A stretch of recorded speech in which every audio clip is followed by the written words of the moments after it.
Hail, hail, the Celts are here, and what the hell do we care now? We're only a little day behind, but in the January transfer window, time just melts away. We think we're going to go through the whole month without signing anyone, and then before you know it, rumour becomes fact within a matter of days, and we've got our first little signing in, and we're back on the Celts are here for the flagship podcast. I'm obviously Quinny, and we're joined again by Josh. Josh, my man, good to see you. Hail, hail. Good to be back in the podcast. Obviously, we're finally back in action this weekend, so very much looking forward to that, coupled with a brand new pod. So what could go wrong? Yep. And we've got everyone's favourite Celtic fan who loves a bit of rugby league and a bit of Australian detail. Mihal, Michael, good to see you, mate. Hail, hail. Brilliant, mate. It is, again, incredibly hot in this room. But, there's even less rugby league than there is football because it is right in the middle of our dead season. So I've been nothing. Perfect. I've been Asia Cupped out of my nuts. More Asia Cup than you could possibly deal with, which is not very much. Well, the Asia Cup's been the Asia Cup and the African Cup of Nations have actually been making most of the headlines over the last week with shock results, shock lineups, etc., etc. Have you managed to catch many of the boys on the travels in the Asia Cup so far, Mihal? Well, no, because I don't think any of them have got on. Rio Tight's been running the drinks for Japan, and Dyson didn't get on. Tilio's not got on. Not sure. South Korea only played once, and O didn't play. Yang's not. He wasn't even in the squad, which you'll be very used to. Olivia and Chan played Cameroon, saw that, and I haven't checked if Saidi Yanko played, but let's hope I don't have to. Here's what I learned though. Do you remember Bebe, the worst signing in the history of Man United? Mm-hmm. He's still alive, and he plays for Cape Verde in the African Cup of Nations. I was like, Bebe, I remember you. You're rubbish. And they won. Yeah. They were really good. African Cup of Nations. I lament that Australia, of all the confederations they joined, they picked Asia, which means I have to watch them play bloody India and Syria, which were terrible games of football. And I could have been watching Congo v Zambia because that was a great game. All the African Cup of Nations games, I think it's been a single 0-0. Every game has been chaos. Love it. Love the Africa Cup. Yeah. And Libyan Champion, do I still hold the candle for? I think one of the main reasons these tournaments do throw up some of these wacky situations is because the disparity in quality and class between some of the individuals and some of the teams is mega. So when something kind of goes against the grain or someone just gets up for it a wee bit more than the opposition is when we get some of those things. We are maybe in store for maybe a little bit of that this weekend. I don't know. That's a bit of a different gap of level, but we're back in action after the winter break this week and we're playing the mighty, the illustrious Buckie Thistle in the oldest cup competition in world football, the Scottish Cup. How do we feel about this, boys? Is it a banana skin in the making, or is this going to be routine? Well, do you like that I've worn my T-shirt in honor of the Berlin Buckfast crew? Support. This is Berlin Celtic Supporters Club, aka the BBC, aka the Buckie crew. So sorry to break it to you, I'm a Buckie fan now. I mean, I was always a Buckie fan. I have to say, I'm probably a bit old for it now. Who isn't a Buckie fan? Let's be honest. But the game itself should be routine. I think the main kind of talking points going into it are not actually the game itself, but more the team and the players who are going to play, if I'm honest, because I don't know if Brendan's going to go with kind of full strength, full throttle, just play everyone who's kind of been on form since before the winter break, or go with some new players who are kind of on the fringes, the likes of Rodon Holmes and things like that. So it will be interesting to see who gets in the lineup itself, but the game it should be a walkover. Let's be honest. They're in the fifth tier of Scottish football. I've never really heard of them kind of before the last few years. So yeah, it should be a nice progression into the fifth round, and it's probably the ideal start for Celtic in this second half of the season to get the confidence going and get a big win. But one interesting point I've seen is that Stephen Welsh's cousin plays for Buckie Thistle, so that'll be an interesting battle if Welsh plays, that is, though. But yeah, should be an interesting one. Kickoff time's not the greatest, obviously. I'm not the big fan of Sunday late kickoffs because after the game's finished, your weekend's practically over. But at the same time, it's good, and the draw will be straight on after it, which I expect Celtic will definitely be in. Yeah, it's weird, isn't it? I was trying to remember who we played last year, right? Because as ever with Australia, we're in stupid times there. So I came on to watch the game after having about 11 pints in the pub, and all I remember about it is that Effie Ambrose played, and I'm just thinking, his little face, I love him so much. And I was just thinking, what a smiling sort of glacier face he has. But I couldn't remember who he was playing for, but I know he won.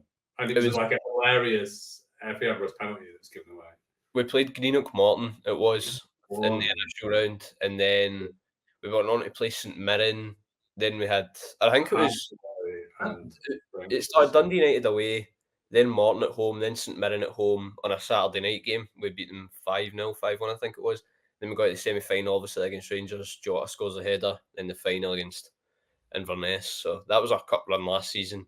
So pretty, apart from the semi-final, the Derby game, I'd say it was a pretty fortunate run Celtic had in the competition. So hopefully it's more of the same this time around. Yeah, well, last year it was one of them where you sort of, with these games, you want it to be over in the first 10 minutes, and then it's like, just take Yogo off, take everybody off. It's a weird situation, isn't it? Like, on a semi-serious point, we haven't played a game since January the 3rd or 4th.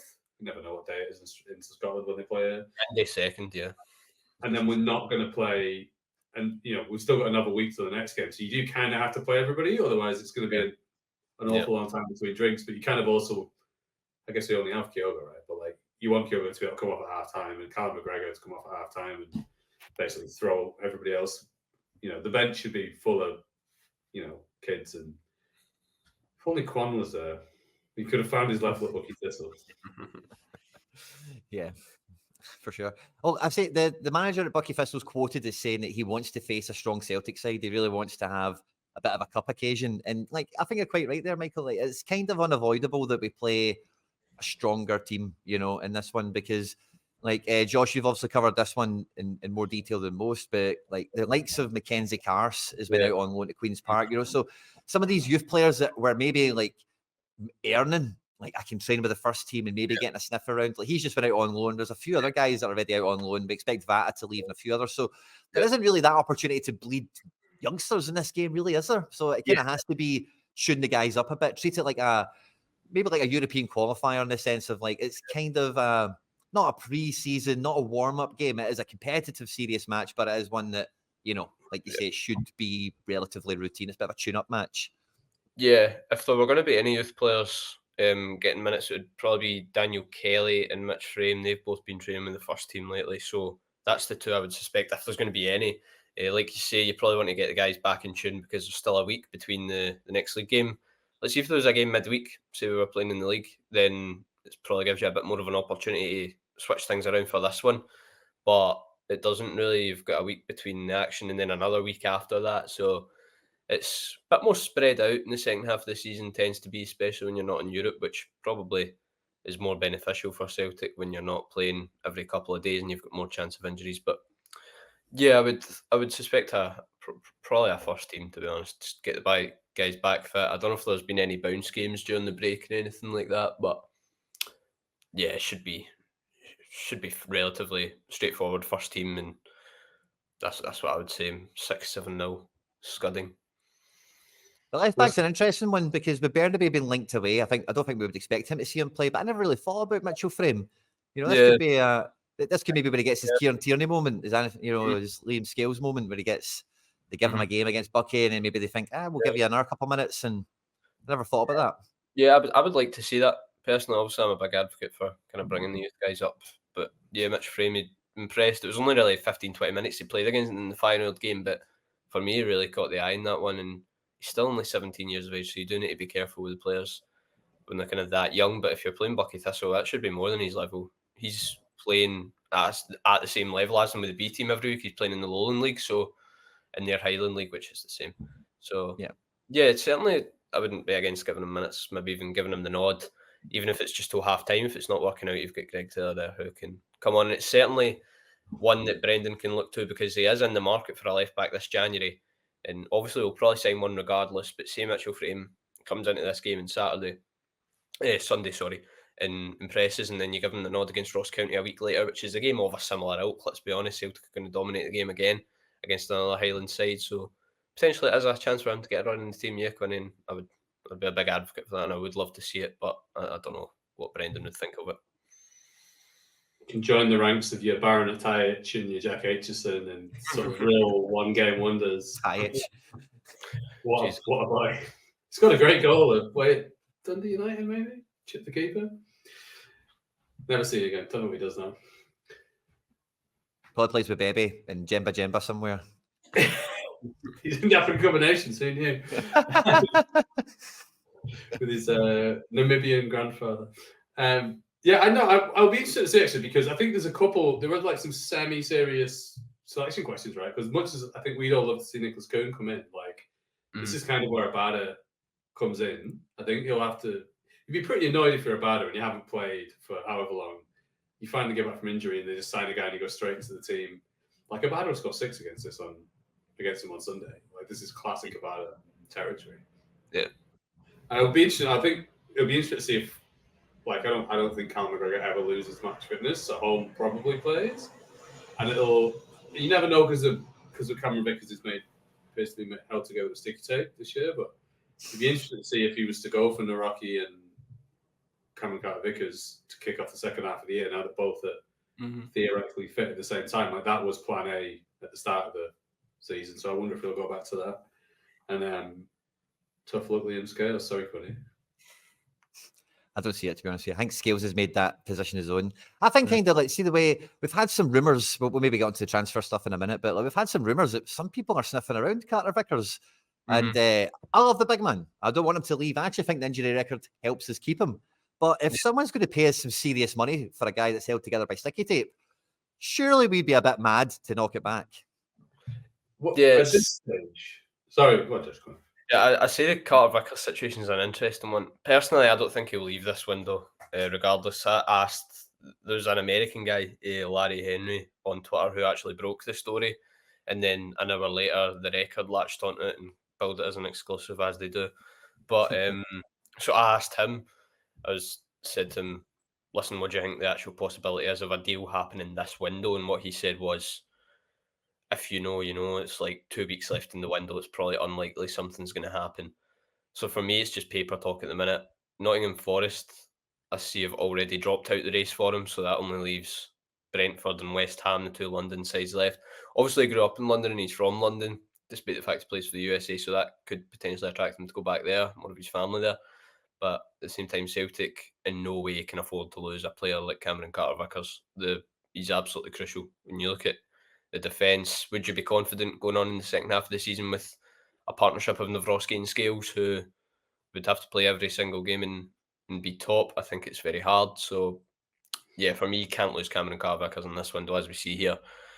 There are other options at centre-half, but none of them are of his stature. He's coming into the prime of his career. Just, if we can, I'd at least try and keep hold of him until the summer and then potentially review the situation there if they're offering big money. Has anyone checked if his missus plays for the West Ham women's team? So the thing about Carter Vickers that I've always thought of him, like, I think if he's going to go, he'll go in the summer, right? And I wouldn't begrudge it to him. Like, I guess we can talk about this a little bit later in terms of how we work our contracts, because it's kind of him and O'Reilly, who there is also sniffing about. This is sort of how the system's meant to work. But like, I don't think they would sell him now for 2 reasons. One, I think because it would be, riotous behaviour outside the stadium. And for 2, whatever money they get for him now is not as much as they would get for making the Champions League by winning the league, which they need their best centre half to do. So, but I think in the summer, like, not only would I say, yeah, if someone came in with 15, 20 million, I'd be like, see you later, Cameron, we'll get another one. Like, that's pretty realistic. And him, and particularly O'Reilly as well, like, the problem we have with homegrown players, they are homegrown players for English teams. So even though he plays for the States and O'Reilly plays for Denmark, they count as homegrown players for English teams, which is a premium that we should be charging other teams at. I think there's something, the reason that I feel like he hasn't gone, or the reason he's playing for us is because he's short, basically. I think if he was 2 inches taller, he probably never would be, like, if you look at the other parts of his game, they're brilliant. Like, he's pretty fast, he's good on the ball, he's strong. He's just not quite tall enough. So, like, this West Ham link, for example, I look at it and go, West Ham, who score all their goals off corners, are probably not going to sign a guy who's the size of him. Like, you look at Maguire, who's playing for them, he's like absolutely massive. Or Rochdale's own Craig Dawson, the only Premier League footballer from where I grew up, Actually, actual fans today. What am I about? We got two. But Craig Dawson was a big lump. So yeah, it's interesting actually, and I've mentioned Drogheda, I mentioned rugby league as well, but the best rugby league player in the world, Mary Fowler's boyfriend, Nathan Cleary, is the same size as Cameron Carter-Vickers, right? So, and he's like a halfback, so he's one of the smallest players on the team, which really gives you an idea of how big rugby league players are. One of our biggest players is one of the smaller players in rugby league. But I always think of that in terms of like, he isn't actually that big. Like you think compared to I think how tall. He's definitely not a threat at corners. He's not a guy that you put him in the box and he stands out. You're kind of like, where is he? Is Vickers up for this corner? He's built like a roof. Like he's wider than he is tall. I think the first nickname we gave him was the Fridge, wasn't it? Yeah, it was. That's what the first nickname we got up here was Fridge. So he's a unit. The thing that's always held him back, and it'll be interesting to see who, like, if we made it known that he was available for a certain price, I reckon someone in England would come in for it because he's got all the, at this age that he is at, he's got all the pedigree. But I just think, this time of year, no chance. The thing with him as well, I think he could easily suit into a team in like the lower half of the Premier League, just the style of play he has. As much as he can play out for the back and be comfortable with the ball, I think he'd be adept in a team that kind of sits back and has a bit of a low block against the bigger teams. He's adept in that way of defending. Like, obviously, one of the downsides is he's not very much of a goal threat. He's not a Chris Julian. He's go up and score goals for you. I can't even remember how many goals he scored for Celtic. You could probably even count them on one hand. Or even Chris Ayer. Yeah, Chris Ayer's another Ambrose. Effie Ambrose. Love the goal, love the backflip. That's true. But yes, his resale value though is probably going to be at its peak this summer / next summer, which is probably what the club are looking at, considering they brought him in for around about £6 million. They've got a good 2-3 years out the player. He's won a treble at the club, potentially, hopefully for Celtic, a double by the end of this season. So yes, if the right offer is there, I'm sure they would take it, and it's the same for O'Reilly. But at the same time, if you lose those two, arguably they're your two most crucial players in the team, and to lose them both in one window this summer, when you're arguably looking to go on to progress in Europe, is very tough. But at the same time, that's the model Celtic have, and that's the model they work with. So it's a double-edged sword. I think with Carter-Vickers, I think we're all on the same page. Nobody wants him to leave. No one's wishing him away or anything, but it's just the reality of the Moneyball player trading crap that we're involved in. He's maybe a bit easier to replace in terms of just like a no-nonsense centre-back kind of thing than someone like an O'Reilly, because O'Reilly has been linked to La Liga toppers Girona over the last 24 hours or something. And we've got a huge contract on him. I don't think we're going to settle for anything less than a huge transfer fee. And the problem with that, as we've seen with Jota, is we're not going to get a replacement. We're not going to go and get a guy that's just as good. We're going to take that money if we sell him, or when we sell him or whatever. You're going to take that money and you're going to buy 11 guys for £2 million, and then hope one of them is another O'Reilly kind of thing. So I do think that that's probably the main point to think about with all this stuff. It's like we're not capable of replacing someone like O'Reilly at this point. We weren't capable of replacing Jota in the summer. We still can't really replace Hart. So that's the one I worry about the most. I don't think, like we were talking about it before coming on, Girona's record transfer is like £6 or £7 million, euros, or whatever it might be. But they are linked to the City Football Group. They are sitting top of La Liga. And, they've not really spent any money. So if they fancy themselves getting into Europe or they fancy pushing themselves for a title run, they would need to spend a bucket of money to get O'Reilly. This won't be a bargain transfer. So I don't know if they are barking up the wrong tree or if they're showing up with money, because they are backed. They're not a little minnow. They have money to spend if they want to. And it's a lovely part of the world. As I was discussing, I've been there. It's got very nice restaurants. It's near the Costa Brava, so if you like a sort of night out in Lorette or Salou, if you like Irish people, what a place to live, But yeah, I don't think it'll happen. I think it would be similar to Cardiff, because it'd be really dumb to sell the guy who's been your best player this year in the middle of the season, especially given the age he is and given that he's got the homegrown English status. He's going to be worth more. Pretty much, we could keep him for another 3 years and he would still be worth more. He's only going to accumulate in value. So unless the player himself wanted to go, he's never struck me as that sort of guy. This was a guy who left his junior club to play in the second division, in fact, the third division with MK Dons. Like he was at Fulham and left to go to MK Dons. So he knew what he had to do for his career. And I don't think moving to Girona, much as they might win the league in Spain, I just don't think that's the sort of guy that he is. And like, if he goes in the summer, like fair play. Like I agree with you, Quinn. Like we won't replace him. We'll just, Peter Lowe will jump into his big pit of money like Scrooge McDuck and pull out another £2 million Korean. But Jung Ho Young, who's already been. Yeah, and we'll all be very gung ho about it when he does it. I'm sure. But so there's probably a wider point for another day in terms of like this is the Fabian Lieder kind of stuff, like where we could go and sign a 15 million. Imagine we sold for 30 million, we go and sign a 15 million midfielder. But like O'Reilly is like the perfect example of what happens when you just scout well and sign a guy for 1 million. Do you get what I mean? Mm-hmm. Like the link between transfer fee and quality is basically, doesn't exist. So I'm sure like you could pay more money and get better players, but in that market, the top end of the market and the bottom of the market is so close to each other in what we do, unless we get the year's loan beforehand. So maybe we sell O'Reilly and sign Bernardo. But there you go. That's kind of what I'm sure that'll be what it's sold as. We already had this guy. Yeah, that's true. I think Celtic. I don't think any of us think they're going to sell him this window, and if they did, it would be suicide, considering his contributions so far this season. The goals, assists, his numbers are absolutely incredible. Even out with that, what he provides, the type of midfielder he is, it's very hard to find a player like that. Celtic simply cannot afford to lose him this window. It's similar to the Carter Vickers situation, where if the right money comes up in the summer, then obviously it's a move you potentially look to make and move him on. But like we've said, it's so crucial the right replacement is found, because you look at his contributions, you look at what he's brought.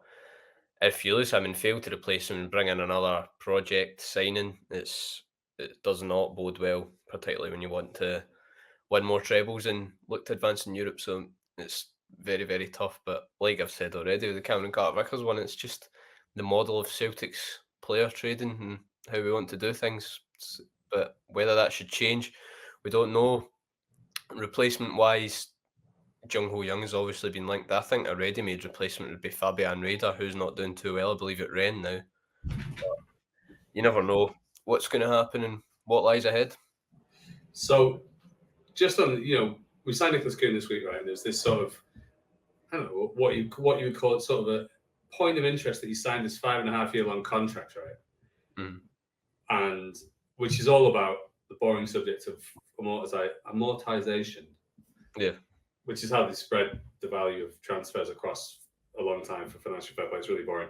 But the other thing that you get with like these 5-year contracts is basically Matt O'Reilly, right? Where if you imagine, so he obviously signed in January, 2 Januaries ago. But imagine he signs that contract that Nicholas Kuhn's on. So you get him for the 2 years, and you've still got another 3 years or 2.5 in which you can still sell him maximum value. Whereas under our previous model, we would sign him for, say, 3 years, and then you get 1 good year, a second really good year, and oh shit, he's got 1 year left, and you're Christopher Ayer.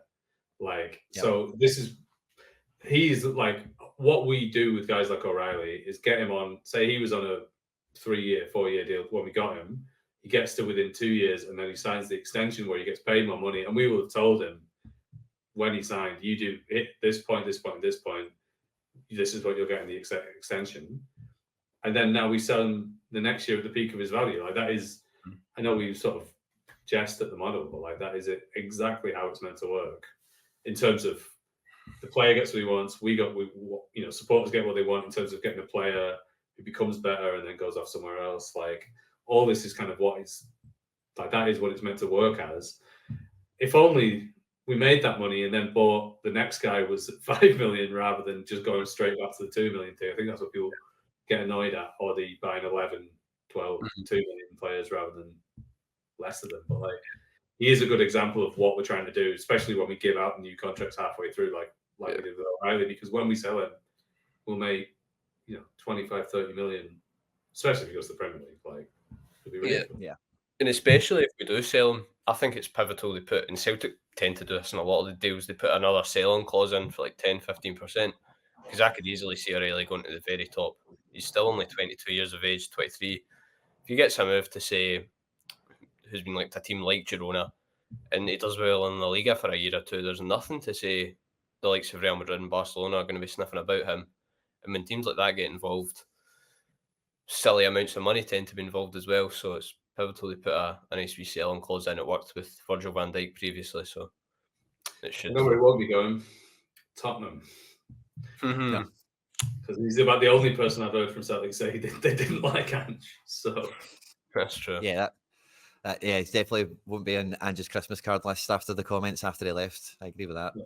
I think, but as well, like with the whole like the Girona part of it, like I say, it's one of those ones where when I seen the link, like it's a real link. I think they don't really get linked to too many players that they don't have an actual interest in, and it did make me a bit nervous, which is why we brought it up on the show. I suppose like the links because it is a real one. But if you look at their team at the moment, they've managed to get in like Brazil internationals and on loan, and like I've watched Girona a lot of the last 2 or 3 seasons, but the guys that run Man City, Bergenstein and Soriano, whatever they're called, they were at a Girona match, and they basically said like we actually want a lot of these players to maybe come to Man City, but they're doing so well at Girona. Girona might win the league. Girona will be in Europe next year. They might even be in the Champions League. So like there's 2 Brazil internationals. There's a few of the guys that are handy, but all of them now are like sold on like stay at Girona for another year or 2, get your Champions League experience under your belt, get your top end La Liga kind of development, and then like we maybe want you at City. So if you sell that kind of dream to somebody like O'Reilly, it could be tough, because like you're saying, if that's the kind of process we've sold him, come here on a 3 or 4 year contract, prove your stripes, we'll give you a better deal. He's a guy that backs himself. So I am kind of worried about that one more than maybe like the Vickers one, or even when like Hatate was linked to Saudi Arabia in the summer. Most of these links don't really bother me, but this one, it definitely caught my attention when I seen it. I think the thing with the links as well, they're coming from multiple sources. So Anthony Joseph and Lyle Thomas from Sky were running with it, and then I seen this morning an exclusive from Stephen McGowan running with it as well. So the links are growing, but at the end of the day, I don't know. It's tough to say whether he'll leave this month. I don't think it'll happen, but it certainly would fit within our model to sell him at some point. What are we thinking, 40 or 50? How many millions? I think we'll get about 30, 35. I reckon it's a new, break the record. What was Jota, 25? 25. Jota and KT were both round about 25. So I would think he'll break it. Yeah, definitely. Yeah. Let's hope he doesn't leave, but it's just one of those ones. You get the fear. And since Tierney, like I don't write anyone off leaving Celtic ever since Tierney. Like I just that's true. That kind of maybe brings us into maybe part of one of the notes we've got here on the show, the kind of midfield headache, right? So like let's imagine O'Reilly stays. That's probably on probability the most likely outcome at this stage, right? So let's just stick with that. And let's not be doomsday scenarios, right? But we've got O'Reilly, we've got McGregor, as we know. And in the absence of Hatate, we've been struggling to find the square peg to go in the round hole. Turnbull's not really worked. Bernardo's starting to get a bit of form. Iwata came in for a minute and got injured. Home, kind of the same, and amongst all that Champions League stuff or whatever. And Hatate, like, lost his place, got injured. He's away with Japan at the moment. So if we have Bernardo coming into this midfield picture against Bucky Thistle, against Ross County, against the 2 or 3 opponents we have between now and whenever Rio Hatate comes back, does Hatate walk straight into this team at the moment? We've seen it before under Brendan where he didn't really start at the beginning of the season. It was David Turnbull who was playing, and David Turnbull was scoring goals and playing pretty well, and Hatate wasn't really getting a look in. And when he did get a look in, he got injured. So it's very tough for him. I think when the action resumes, it has to be Paulo Bernardo who plays. You look at his form before the winter break, it was 4 goal contributions in 3 games. You can't not drop a player who's on that form. And against Bucky Thistle at the weekend, I would expect him to grab a goal or 2 and continue on with that form. So it's tough, considering as well, Rio's just coming back to fitness. Potentially it's a good thing. They doesn't have this kind of battle to play at the minute where he's getting started and things like that. But as long as Bernardo's form keeps up, then he plays for me, and Hatate has to earn his place in the team, which is something he's not really done under Brendan Rodgers, I would say, so far. I don't think we've seen a a vintage Rio Hatate performance under the manager so far. So yeah, he has to earn it. And he's away with Japan now, obviously. He's doing pretty well. He's recently said his conditions improving in the training. They've not played yet. I think they've got a game against Vietnam this morning, actually. Iraq. But yeah, he has to earn it. Bernardo plays until his form drops off. Hatate will get the opportunity off the bench to come on in matches when he returns from the Asian Cup if Bernardo's form has not dropped off. Then you've also got guys in there like Odin Holm and Tomoki Iwata and David Turnbull, who are ultimately on the fringes of the team, and it's even tougher for them to get the minutes. So it's a good dilemma to have. Like, you'd rather be having this than scraping the bottom of the barrel like we were or even last month when we had that a lot of games and a lot of injuries. So it's good that Brendan has all these options available to him at the minute. Yeah, I mean that's what you want, right? You want someone like Hatate to be the first guy off the bench because it keeps the other guys in front of him honest. I think, put it this way, right? When it was Hatate starting and Bernardo on the bench, you weren't bothered about Bernardo coming on. Mm-hmm. Nobody believed he could change the game, right? Now we've seen him play a little bit more. He's come to a bit of form. He looks like a guy, particularly the longer he plays, the better he gets. Whereas Hatate, God love him, he might be too sort of dynamic for his own good and end up being a better sub than he's a starter, because he's a guy who, it doesn't matter if it's the first minute or the last minute, if he's just come on, he pretty much, he's an agent of chaos, whatever he does. There's some brilliant stats I saw this week about how he was the most, he's got the most creative passing, but also leaves his own team stranded the most. And thought that's kind of what he's there for. He is just he's got the Georgia Samaras, zero memory of mistakes, successes, anything. He just constantly tries stuff, which I think might count against him, especially, because Brendan Rodgers likes keeping the ball in quite a boring way, in a way that Ange loved him, give the ball away, mate, I don't mind. We'll get it back and we'll give it away again.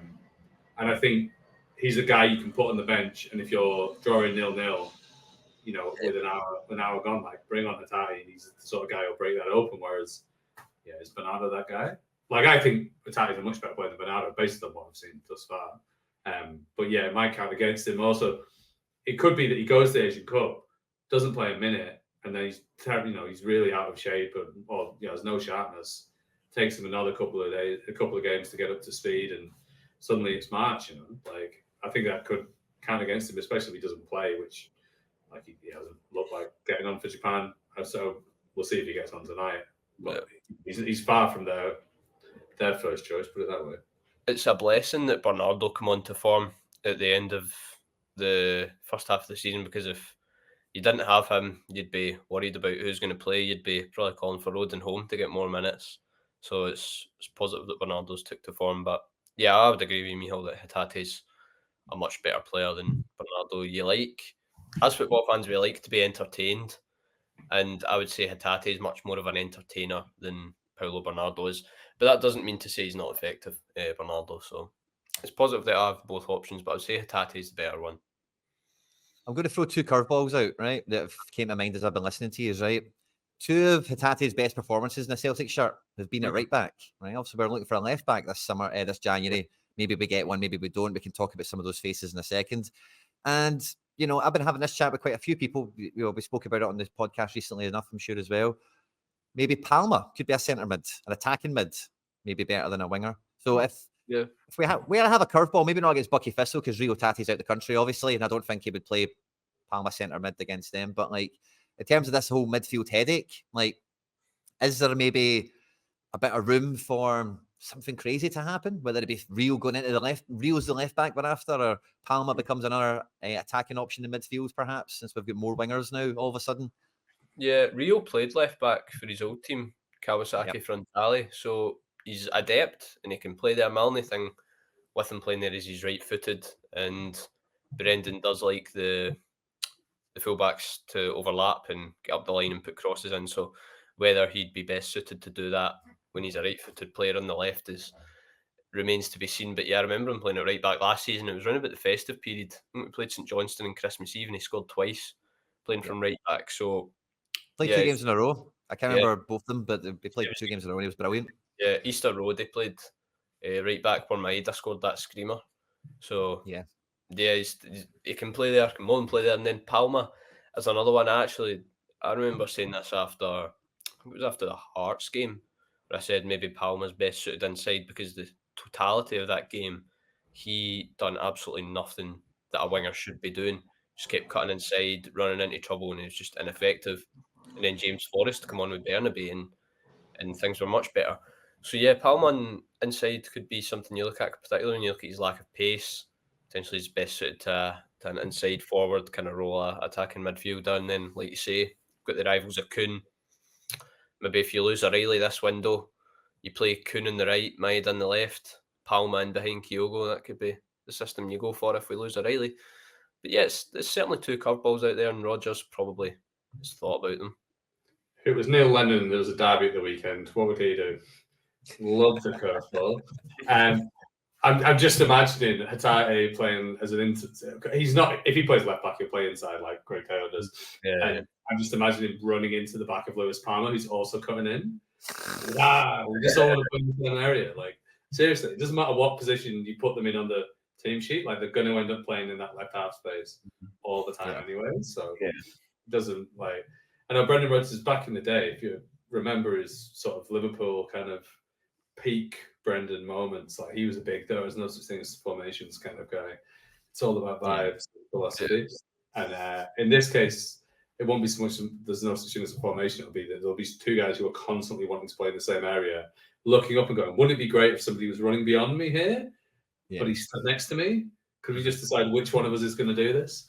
But yeah, I actually think the reason it worked at right back is because he was so aggressive in getting forwards, and he was just much better at being a guy who played in the right half space than any right back was.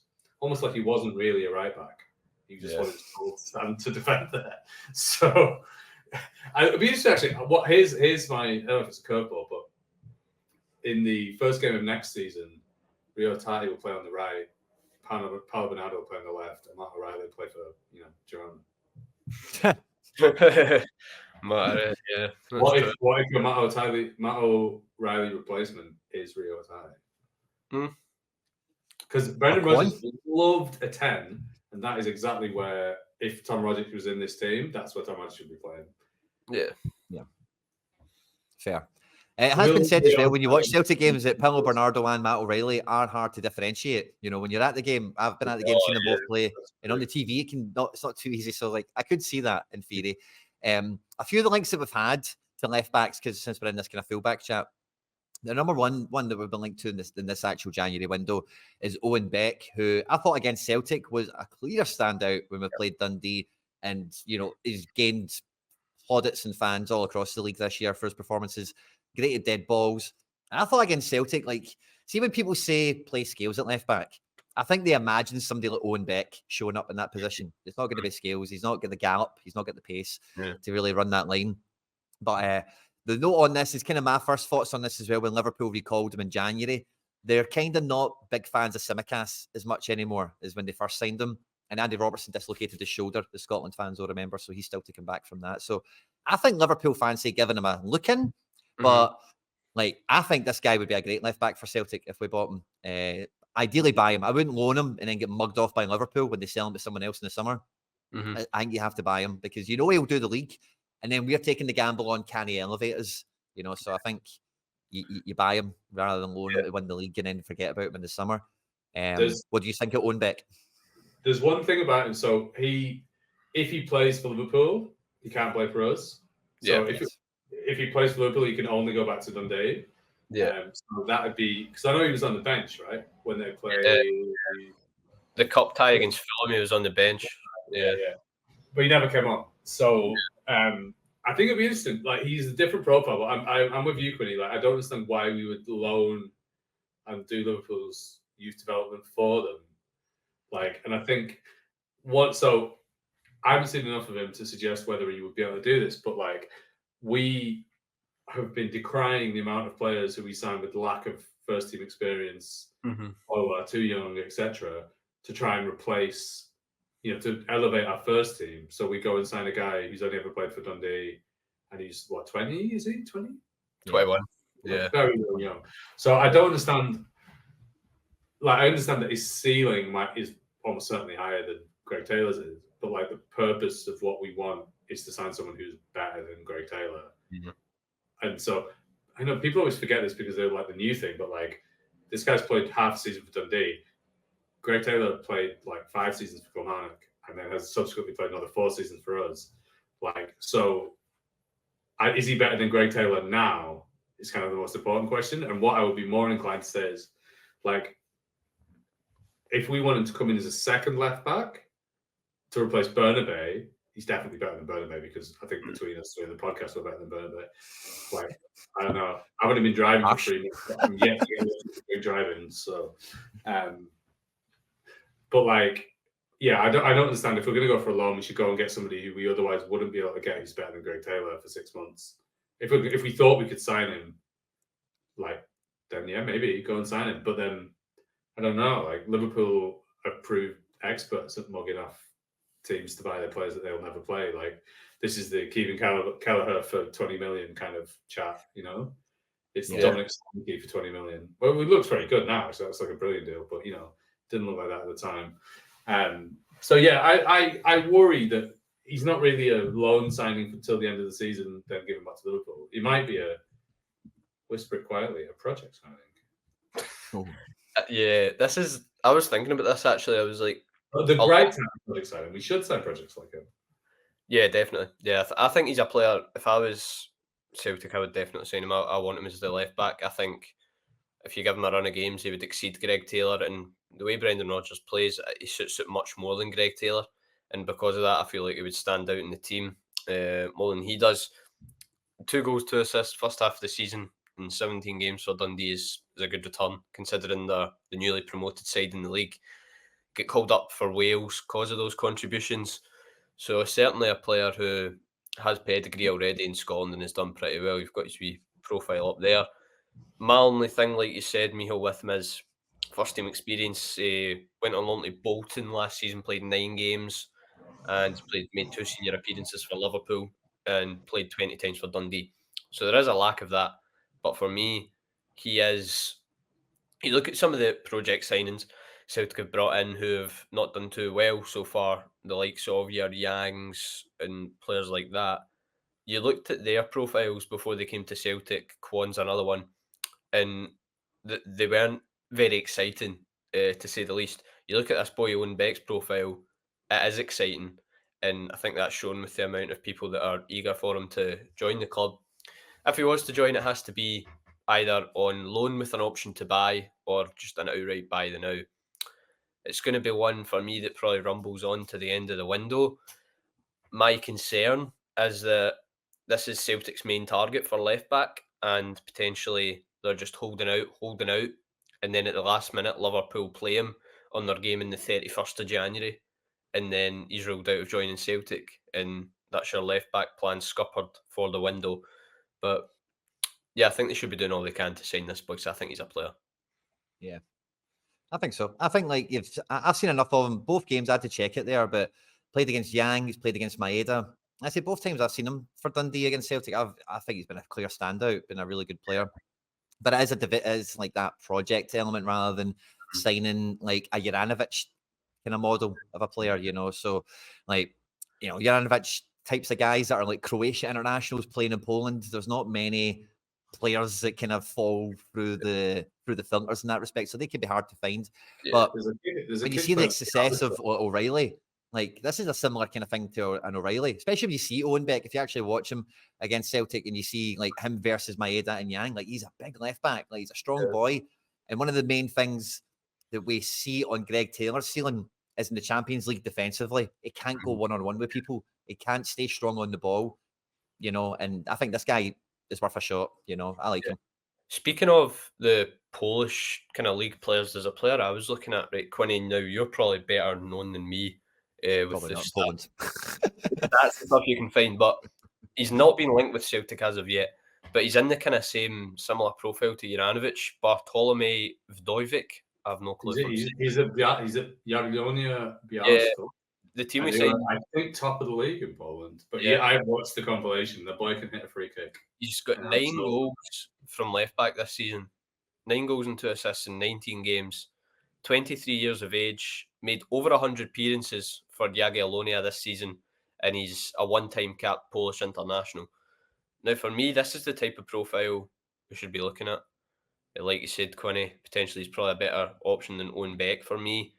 And Celtic have done business with this team before in signing Patrick Klimala, although that didn't work out. But it certainly... Let's get rocking. But it certainly looks like a good player, and one that I would be a big advocate for signing. Still only 23, and to have the experience he has already. And like you said, Michal, some of his free kicks, seen some of them, they look pretty good. A penalty scoring fullback as well, something that we've seen across the city. Is there any precedent for that in Scotland? And for us, Juranovic took pens. Exactly. Well, that's true. But 3 of his 9 are penalties in the league this season. But certainly looks like a good player that I would potentially look at if I was Brendan Rodgers and the Mark Lowell of the recruitment team. Just a way to pull up some stats. It's not a guy I'm familiar with, but yeah, I like that. It's a really good shout. Do you know one thing that kind of got a wee B and mab on it? His name, so I'll have I found the team. I knew the team, so I managed to dig that up. But one thing that's kind of put a B and mab on it, right, is if you think about all the business we've done in the summer and just in general, right, Lager BLK, Thiago home, and all the links we've had to Bodo Glimt, managers and coaches and players and all that caper.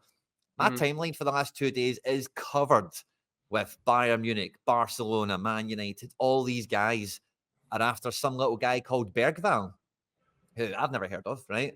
But I'm seeing the great and the good of European football circling around this guy in the January transfer window, the worst window to do business in, right? And I think the guy, I don't know if he's a defender or a midfielder, but see, when I'm seeing this, I'm like, why did we not buy this guy? I don't know if he's a defender or a mid, but we bought home and we bought Lager BLK, and whatever happens with both of them. But this guy is clearly better. Like, if you were scouting these leagues, surely you would have seen this guy Bergvall at some point. And just the fact that I've never heard of him, I've never seen his link to him or try it. It put a wee a bee in my bonnet this morning, last night. It could be that we already know we're not he's going to go above us. Like, there's the guy at Rosenborg. I'm going to say he's called Nyssen, but he's played in the Champions League when he was like 16. Yeah. Is that the name right? Nyssen? I feel like it's something like that. He's one of these where you look at him and go, we could go and sign him like we signed Christopher Ayer when he was 17. But you're like, well, he's already way. Well, the way that Martin Odegaard was, where everybody knew at 15 that this kid was going to go to the top. So why would he go to Celtic?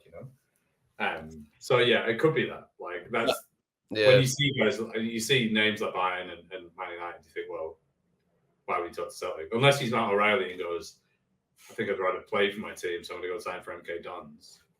Yeah, that's a fair point. Like that.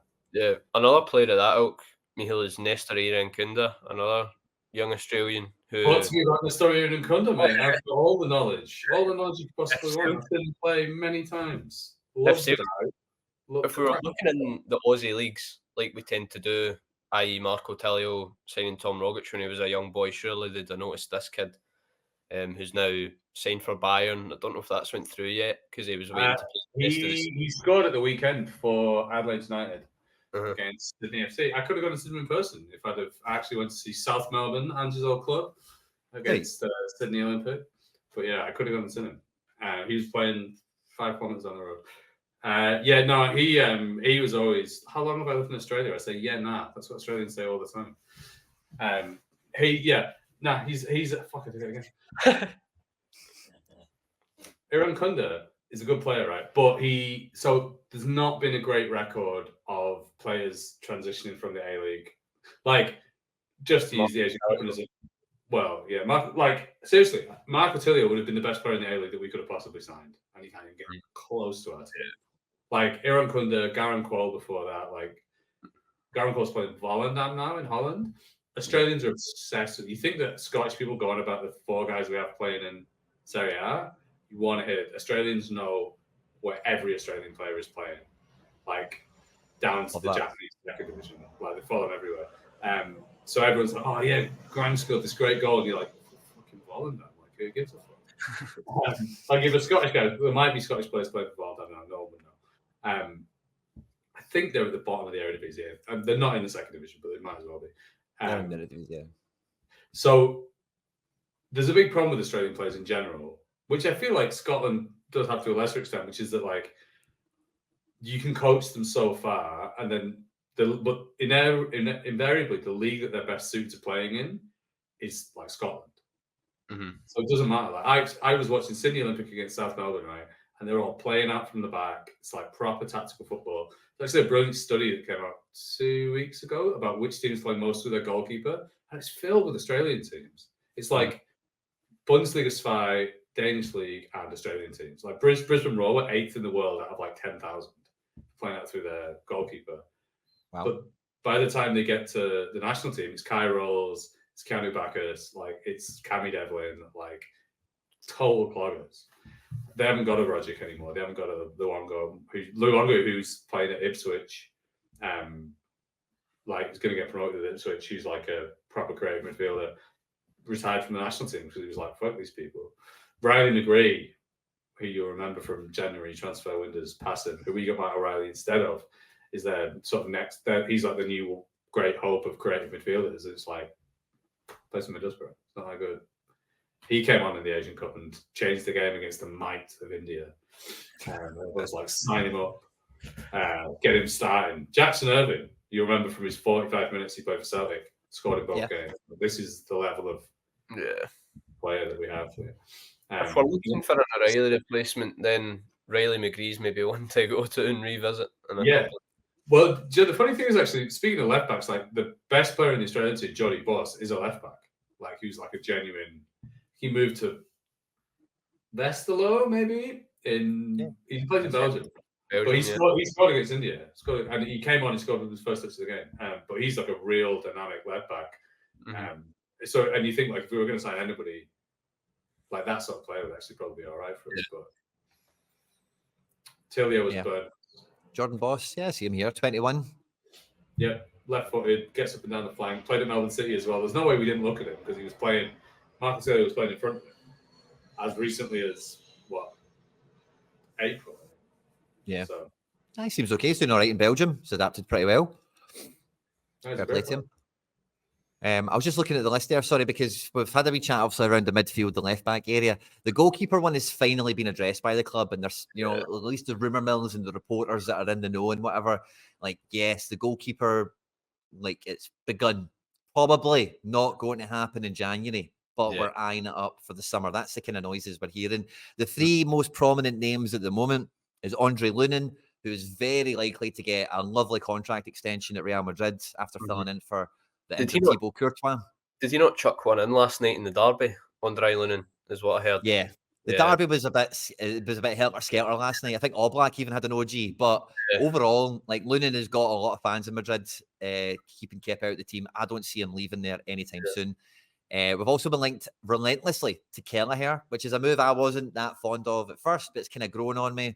I'm still undecided. And also Elfsborg's Hakon Valdemarsson, who has 1 cap or 2 caps for Iceland and has been reportedly linked to Celtic as Iceland #1, but he's barely get 5 caps to his name or something like that. So we'll maybe hold off on that. They're the 3 most prominent names at the moment, guys. Do we have any thoughts, feelings? Are these guys too low? Are these realistic? Are these the sort of guys we should be adding into the team? I think you look at those 3 targets. You look at Lunin. I think they go from 3 tiers, right? So you've got Lunin, who's at Real Madrid, who's top elite football. And you've got Kelleher, who's a bit more of a, second choice option at a Premier League team. Then you've got your project, your Lager Bielka, so to speak, in Hakon Valdemarsson. Just completed the season with Elfsborg in Sweden. Obviously, it runs on a calendar year basis. So I think with Valdemarsson, he'll probably move on from there this winter, I would reckon, because he's just completed the season. So if we are going to make a move for him, it would have to be in this window because Villa and Copenhagen are already made bids. So I don't think that one's likely to happen. I think it's 7 caps for Iceland. He's only started to play for them recently, though. But yeah, Kelleher seems to be the most likely one. It was even spoke about over the summer a bit with Quaiven Kelleher. Obviously, he's got the Irish connection. Brendan Rodgers has got many connections at Liverpool, I'm sure. Don't know if I'd want to do many deals with them after the Nat Phillips speculation and things like that. But Kelleher would be an interesting one. I'm a bit in the same boat as you, Quinny, where I'm not fully sold on it yet, but I still could be convinced by it. So I just thought about this. So I read the Birmingham Mail article on your man Valdemarson from Elfsborg, right? Mm-hmm. Which mentioned that we looked like someone who just got on Twitter and put the guy's name in and typed out what came in. Yeah, sure. So one of the interesting things that I thought about it was that they mentioned him as a replacement for pop quiz. Who's Villa's second goalkeeper? Robin Olsen. Robin Olsen. And I was like, should that be a good signing for Celtic?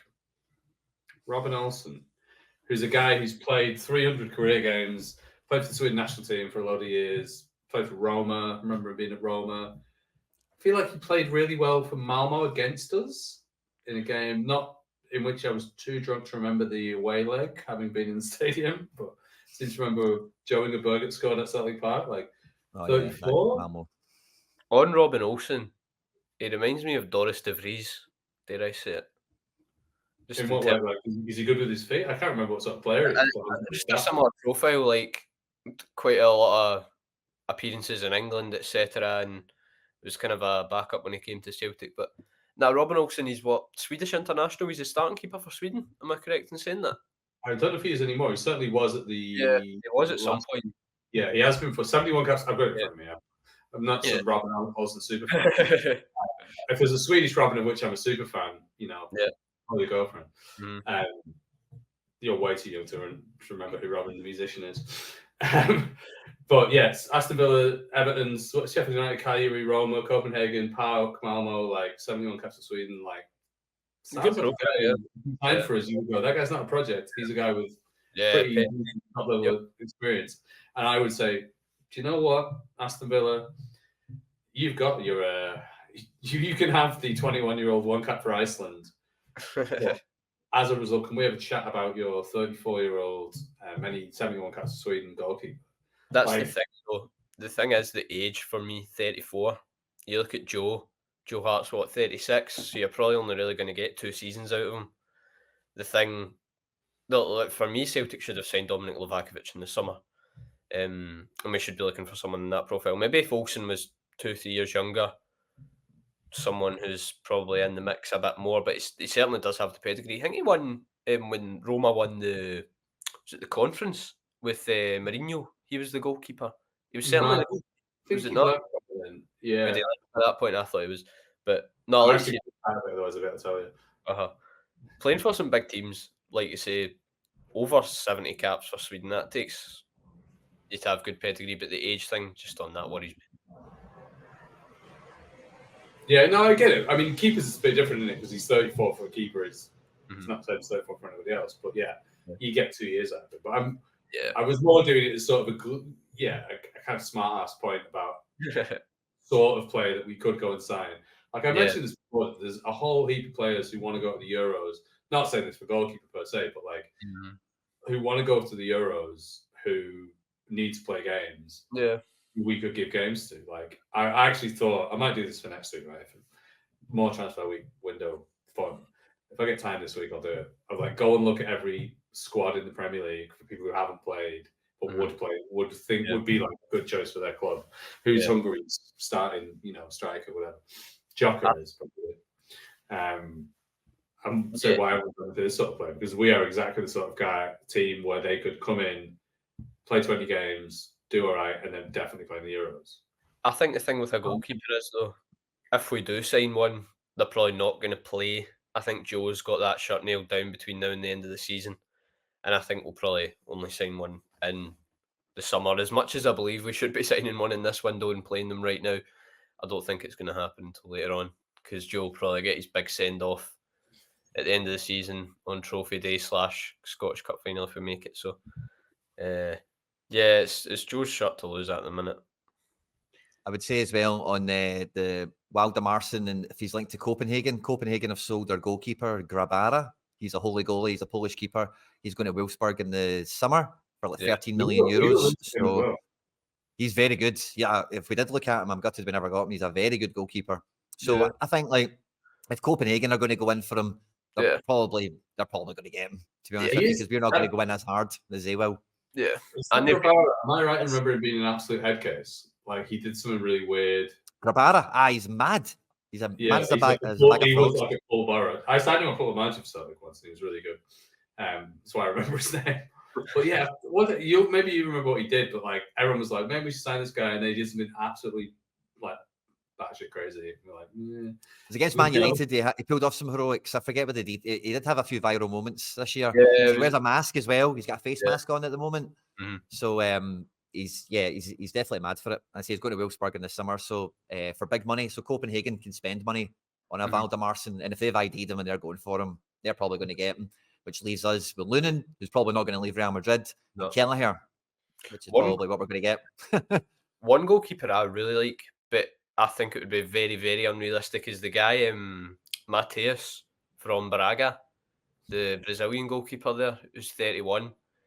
But he's made over 300 appearances for Braga. He's been with them since 2014, and he's their starting goalkeeper, so I heavily doubt he'd leave them to go and join Celtic, unless he's looking for a fresh start in his career and he wants to play Champions League football and win trophies. Potentially is someone we could look at. But I've seen him a couple of times. Obviously, the other half of the city have played Braga twice in the past 5-6 years, and he stood out in those games. Looks like he's good with the ball at his feet, so maybe he's someone to look at. But I think it's sorry to break it to you, Josh, but Braga did play the Champions League this year, and they actually did better than us. There you go. Okay, then consistent Champions League qualification, because we've been in it for 2. Not consistently winning like Braga, consistently qualifying like Celtic. Yeah, exactly. But no, I think he's a keeper we could look at. But at the same time, he's probably never going to leave Braga. He looks like he could be there for the rest of his career.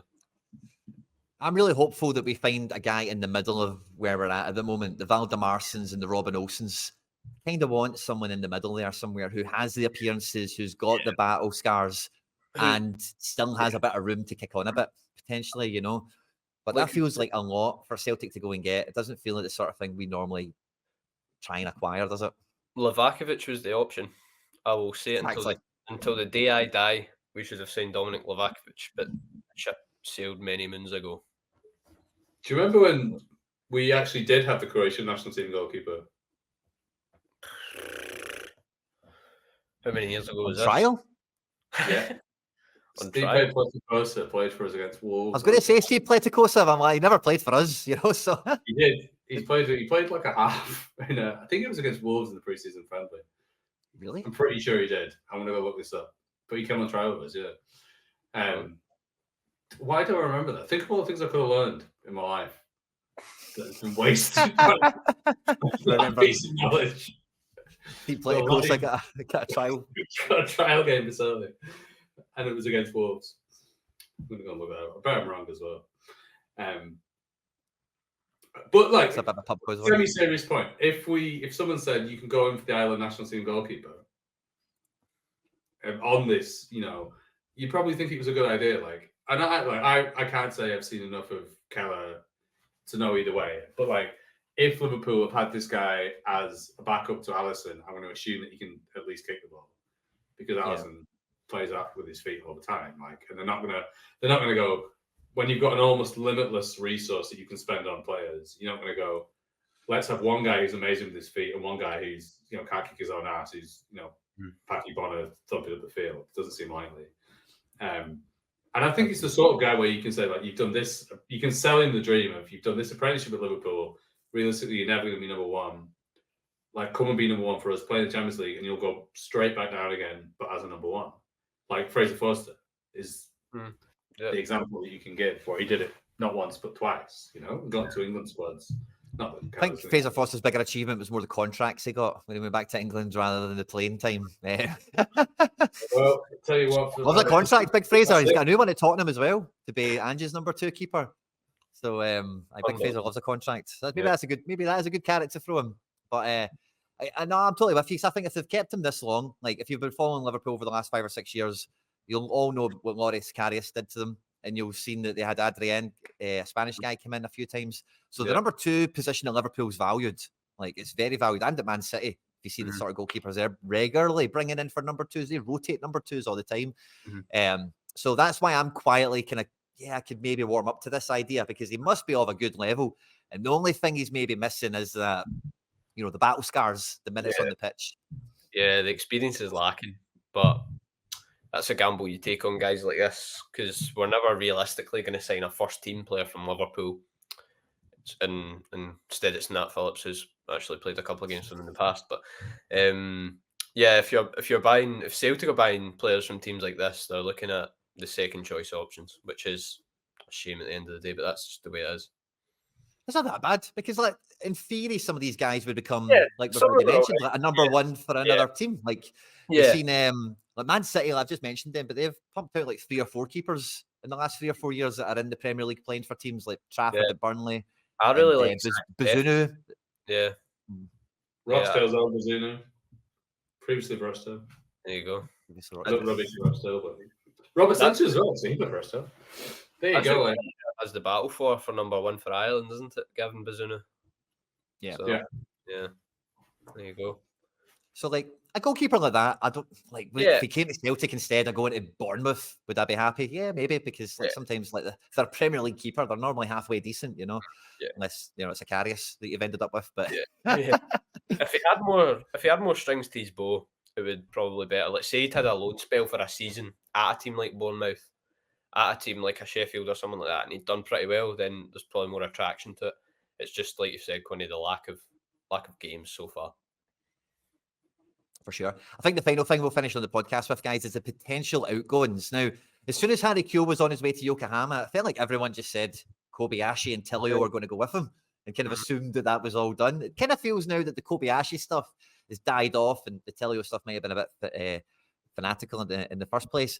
But we're seeing links now. Hellas Verona maybe joining the race for Lager BLK. Bernabe's been linked to Serie A also. Hellas Verona have just moved on a left back and Josh Doig for £5 million. So we might have, are we, with the outgoings, we can talk about the people who might come or go or whatever, but do you think we need some more of these outgoings before we'll bring some people in? Because I think that we didn't really touch on Kuhn too much in the show so far, but I do feel that Kuhn is a preemptive Abada replacement. I think that Abada is probably the next one that leaves. I know we've spent a lot of time talking about O'Reilly and Carter Vickers, but so do we need the Kobayashis, the Bernabes, these guys, do we need them to go before we're going to get the left back in or the goalkeeper or the striker?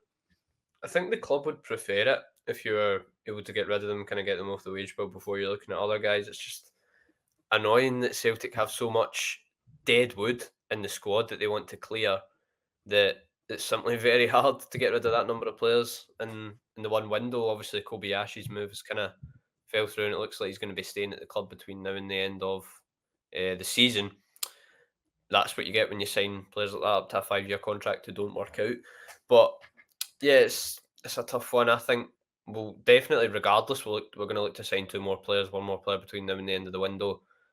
But at the same time, we need to shift some of the dead wood, because it's no use having guys like Bernabe just sitting there between now and the end of the season for his development himself, for Celtic as a club as well. Because like I think we touched on it last week, that if you loan these guys out, you could get a nice wee sum of money for them at the end of the season. So it benefits all parties if you loan them out. Pour one out for the memory of Kobayashi's finest moment in a Celtic top, which was a year ago yesterday. On I don't know if you follow Lil Zay on Twitter. One of the great Twitter accounts. That was he.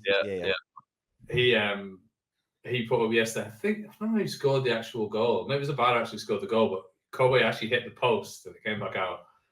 And it was almost a brilliant goal for Kobayashi, and we scored on the rebound. But I didn't even realise who it was. I was looking at who's that? Because that's Kobayashi. This is when Kobayashi was playing for us. Yep. I think it's inevitable he'll go back to Japan, and I wonder, because their season runs on the other schedule, whether it actually has to happen like this month for Japanese clubs. Like for MLS clubs, you get until March or something. Yep. So I wonder if it's less of a priority because of that. Tilio, there's been nothing over here about him at all. Which I guess everyone is Asia Cup focused, and the fact that our league's about to go bust, I think, that's nobody cares about that. But I think he'll end up inside the SBO.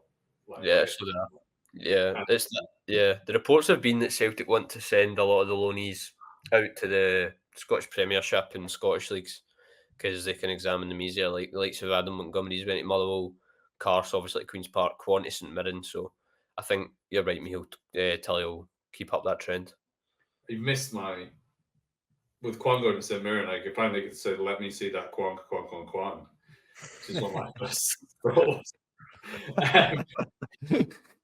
I want to see him play, and so he's going to. Is he going to play against Rangers? Like first? Yeah, probably will. Well, they've got Queen of the South in the Cup tomorrow at home, so I assume he would play in that one if Stephen Robinson's going to make him a consistent starter in Paisley. Then you're right, the week after they've got Rangers in Paisley, so can he repeat what Liam Scales done last season? Do us a wee favour. Yeah, he's going against Rangers. Yeah.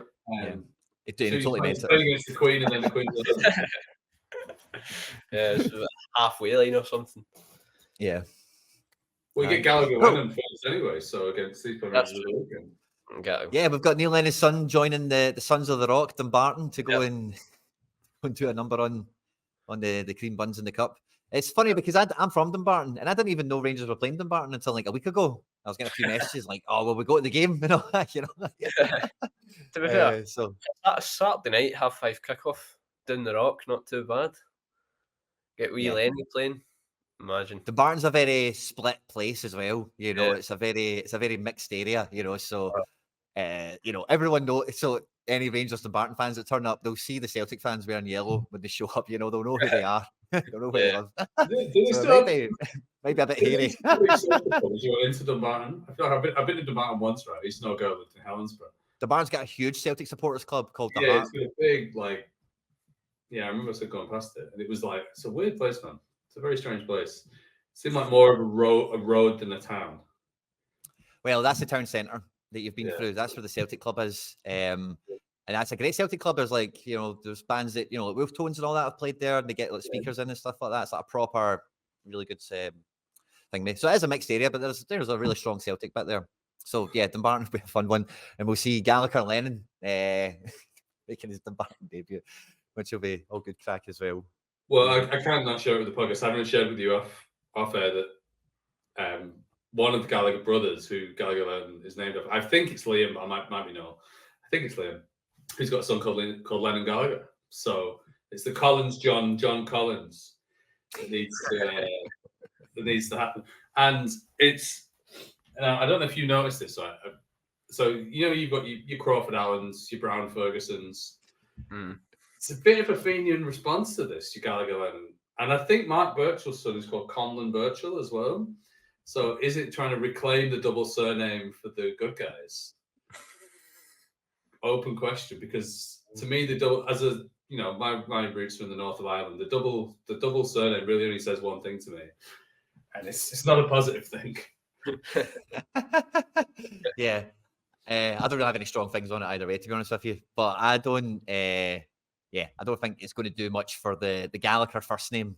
No. I don't think it's a usual one you come across anyway. In the whole, Crawford Allen or Collins John kind of vibe, you don't really get a Gallagher often, do you? It's a first name. Sure. Yeah. Maybe it's trend setting. Michal, you won't be making the game in Bucky, of course. What about you, Josh? Will you be going to the game this weekend? No, I won't be. Unfortunately, not. I'll be watching it from the comfort of my own home. As much as I would have been tempted to join the about 20,000 who would be going along, I'm going to save it and go to the Ross County game a week on Saturday. It's going to be about 5,000 from. Is Bucky a place or a name? I don't know. But if it's a town called Bucky, they've got a 5,000 away ticket allocation. That's what they've said. Yeah. I don't know if they sold it all, but that's certainly what I've read. That there's going to be like, I suppose it's like the greatest thing that's ever happened to him. Like, go. Yeah, definitely. Are we tripped into Glasgow for the weekend for them? So is it not away? Are we at home? We're at home. We're at home. I thought we were away. I don't know why. I thought we were going up to them. It's particularly good because they don't do replays anymore, right? So the whole point of these games was that the home team, the smaller team, should be at home and attempt to draw rather than win to get the money spin in replay. Like, that's absolutely weird. Like, I know one of my mates plays for Rochdale, right? And he like a guy I went to school with, and they drew Spurs, and then they drew Witham. So, Harry Kane scored at Rochdale. I remember this game. That wasn't that long ago. Yeah, That was not long ago. Yeah, That was it Yeah, it was only 5-6 years ago. It was a real banana skin. I remember it. Yeah, on the and telly, BBC or something had it on. Yeah, it was on the telly. Oh, yeah, it was on the telly. And subsequently, they've actually drawn. They had a similar game against Newcastle, a fully cashed up Newcastle, and they also got the money spinning replay. But it was when Spurs played at Wembley. It was between the two stadiums. Yeah. And so all the Rochdale players were happy because Rochdale played once at Wembley ever. Like they lost the playoff final there in 2007. So all the Rochdale players were like, well, when else do we get to play at Wembley? So my mate, he beat cancer twice, Joe Thompson is called. He come to him. Yeah, got a great story. He was the best kid at football in my school. And he came on with like 5 minutes to go at Wembley and got to say he played at Wembley because they got this money spinning replay with Spurs and got the split the game receipts, which I would imagine empowered them to sign better players than him. But I'm sure he doesn't want this. But yeah, I think it's a good one actually because it's on Sunday for the Australian viewer because it means 3 a.m. Monday morning, which means I'll actually get up 6 a.m. something like that on Monday and be able to watch it rather than the Saturday afternoon 3 o'clock game is terrible for us because if you do anything on Saturday night, you wake up, if you've got had a few beers and you wake up and you're like, oh fuck, you look at your phone and it tells you the score and it's ruined the whole thing. Yeah. Whereas on the Monday morning, probably not going to happen. Probably just get up and watch it. Start the week right with a 10-0 win over Bucky Thistle. 10-0's the score prediction from Miho. What about you, Josh? I'll go with a mere 7. 7-0. 7. Yeah. I'm going to be courteous. I'm going to stick to the 5. I think it'll just be a wee bit more of a normal score than anything abnormal. But yeah, if you are going to the game yourself, anyone listening to this, stay safe, have fun, and we'll catch you all next week. Josh, Michael, it's been an absolute pleasure, guys. Hail, hail. Well, good night. Cheers. What a Friday night. What a way to spend your Friday night here. That's it. Couldn't do it any better.